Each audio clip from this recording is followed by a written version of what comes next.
بەڵێتر لە کاتی دەست بەکاربوونی وەکو سەرۆکی ئەمریکا دۆناڵد ترەمپ ئاماژەی بۆ کرد کە ئەو بۆیە بۆتە سەرۆکی ئەمریکا بتوانێت کۆتایی بە جەنگە ناکۆتاکان بهێنێت کە لە سەردەمی کابینەکانی پێشووتری ئەمریکادا ڕووی داوە. ئەم شەو ئەم کۆبوونەوە گرنگە لە کۆشکی سپی بەڕێوە چوو و هاوکات بڕیارە لوتکەی سێقۆڵی زلێنسکی پوتین و ترەمپیش بەڕێوە بچێت. بەرژەوەندی ئەمریکا لە کۆتایی هێنان بەم شەڕانە چییە؟ ئەوروپا چۆن دەڕوانێتە کۆتایی هاتن بە جەنگی سێ ساڵەی ئۆکرانیا و رووسیا؟ لەگەڵ میوانەکەمە بابەتە گفتوگۆ دەکەم بەڕێز ریچارد وایتس بەڕێوەبەری سنتەری شیکاری سیاسی و سەربازی لە پەیمانگای هەدسن لە واشنگتنەوە لەگەڵما. بەڕێز وایتس سپاس کە لەگەڵ کوردستان 24 ئەم شەو سەرکردەکانی وڵاتانی ئەوروپا زلنسکیان هاوڕێیەتی کرد بۆ کۆشکی سپی. پێت وایە ئەم کۆبوونەوەی کەم شەوکرا توانێت رووسیا قایل بکات بە کۆتایی هاتنی جەنگ؟ ئەنجامەکان چۆن دەبینی؟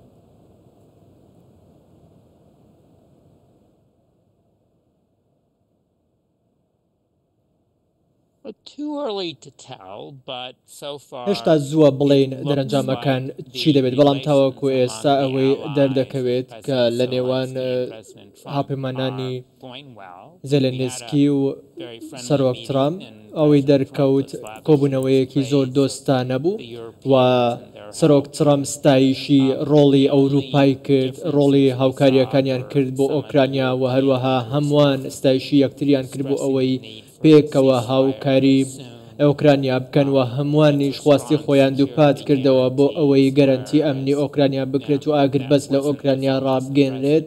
و ئەمە هەموو سەرنجی سەرۆک ترامپ و لەسەر ئەم پرسانە و هەروەها سەرکردەکانی ئەوروپاش سەرنجیان لەسەرەوە بوو کە سەرەتا ئاگر بەستێک هەبێت بۆ ئەوەی دواتر کار لەسەر بابەتەکانی دیکە بکرێت. بەڵام تاوەکو ئێستا زووە بڵێن بزانین سەرۆک ترەمپ لە قۆناغەکانی داهاتوو چی دەکات و لەوانەیە ئەوەی کە دەگوترێت کۆبوونەوەیەکی سێقۆڵی بکرێت، بەڵام تاوەکو ئێستا ڕوون نییە ئایا ئەم کۆبوونەوە سێقۆڵی دەکرێت. باشە بەڕێز ریچارد باس لەوە بکەم کە سەرنجی زۆر لەسەر ئەوە بوو بۆچی سەرکردەکانی وڵاتانی ئەوروپا لەگەڵ زلێنسکی هاتنە کۆشکی سپی. نانەویست ئەزمموی ناخۆشی کۆبوونەوەی پێشووتری زلێنسکی لەگەڵ ترامپ لە کۆشکی سپی جارێکی دیکرێت دووبارە ببێتەوە؟ ئەوان بەچمە بەستێک هاوڕێتی زلێنسکیان کردبوو؟ ئەمە پەیامێک بوو یا تەنها ئەیانویست هەڵوێستی خۆیان لە دوایەوە کۆبوونەوەیە دەرببڕن؟ بەڵێ ئەوەی کە ڕوویدا تا ڕادەیەک وەکەوە بوو کە وەک بڵێن پشتیوانیەک لە زێلێنسکی بکرێت بە پشتیوانیەکی بەهێزەوە بگەڕێتەوە واشنگتن بە بەراورد بەوەی کە کۆبوونەوەی پێشتر لە کۆشکی سپی ئەنجام درا و هەروەها وەک ئەوروپیەکان سەرکردەکان هەموو نیگەرانن لە دۆخەی کە دەگوزارێت، چونکە ئەوەی کە لە ئۆکرانیا دەگوزارێت تاوەکو ئێستا کاریگەریشی لەسەر ئەوروپا هەیە و هەروەها ئەو کۆبوونەوەی کە لە نێوان ترامپ زلێنسکی دەکرێت بە هەمان شێوە کاریگەریشی لەسەر ئەوروپا دەبێت. پێویستە لە کاتی پرۆسەی دیپلۆماسی سەرنجی تەواو لەسەر ئۆکرانیا بێت و کاریگەریشی لەسەر ئەوروپا دەبێت. باشە ئەمریکا چه قازانجێک دەکات لە کۆتایی هێنان بە شەڕی رووسیا و ئۆکرانیا جگەلەوەی ترامپ خۆی دەڵێت کە 6 جەنگی دیکەم کۆتایی پێهێنا و دەتوانم ئەمە بکەم؟ بەرژەوەندی ئەمریکا لەم نێوانەدا چۆن دەبینی؟ وەک ئێستا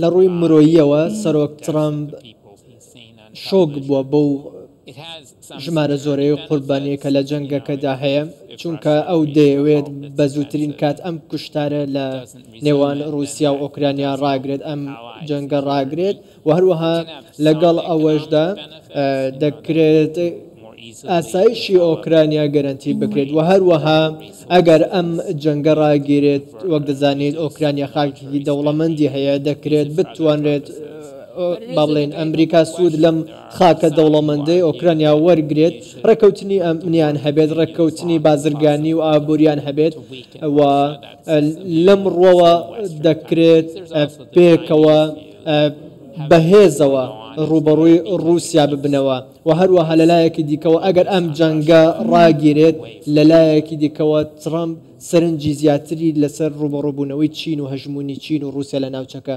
زیاتر سەرنجی دەچێتە سەر. کەواتە رووسیا لەکوێی ئەم جەم سەربەندیە نوێیە ئەتوانێت شوێنی خۆی بکاتەوە بۆچی لە دوای 3 ساڵەوە تازە ئامادە بووە کە لەسەر کۆتایی هاتن بە شەڕ لەگەڵ ئۆکرانیا لەگەڵ ئەوروپیەکان و هاوکات ئەمریکا و ئۆکرانیا دابنیشێت لە کاتێکدا پێشتر پۆتین ڕەتی دەکردەوە تا گەیشتن بە ئامانجەکانی ئەم شەڕە بوەستێنێت.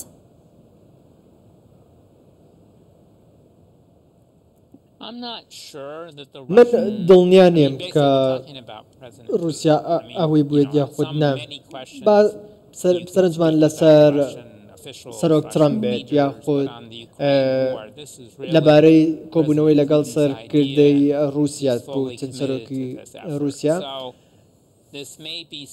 ئەوەی کە ئێستا هەیە دەکرێت